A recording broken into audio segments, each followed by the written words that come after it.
Je vais vous prouver en 35 secondes pourquoi Dieu existe et pourquoi le Coran, c'est la vérité, c'est la parole de Dieu. Donc, quand j'étais au lycée, en terminale, moi j'étais en spécialité SVT, on apprenait à ce moment-là que par les vents, les plantes se reproduisaient. Parce que le vent prenait le pollen d'une fleur, mâle, et l'amenait à une fleur femelle. 2 ans plus tard, après m'être converti, je lisais le Coran. C'est exactement ce que j'ai vu dans le Coran. Dans le Coran, Dieu nous explique exactement ça, que par les vents, les fleurs se reproduisent. Mais il n'y a pas que ça. Dans le Coran, Dieu nous dit qu'il a descendu le fer pour nous. Et il y a pas très longtemps, j'ai pas la date, mais en tout cas, les scientifiques viennent récemment de découvrir que le fer ne vient pas de la Terre. C'est-à-dire, vient d'une météorite.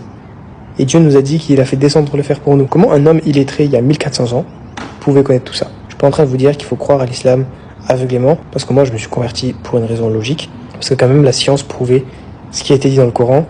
Alors, peu importe ce que vous pensez de l'islam, des musulmans, etc., vous pouvez pas dire que c'est une coïncidence ou que c'est du hasard. Là, si on pense au fait que tout ça, ça a été révélé à un homme illettré qui ne savait pas écrire, ni lire, il y a 1400 ans, comment vous voulez que je ne croie pas en Dieu? C'est exactement pour ça que c'est la vérité.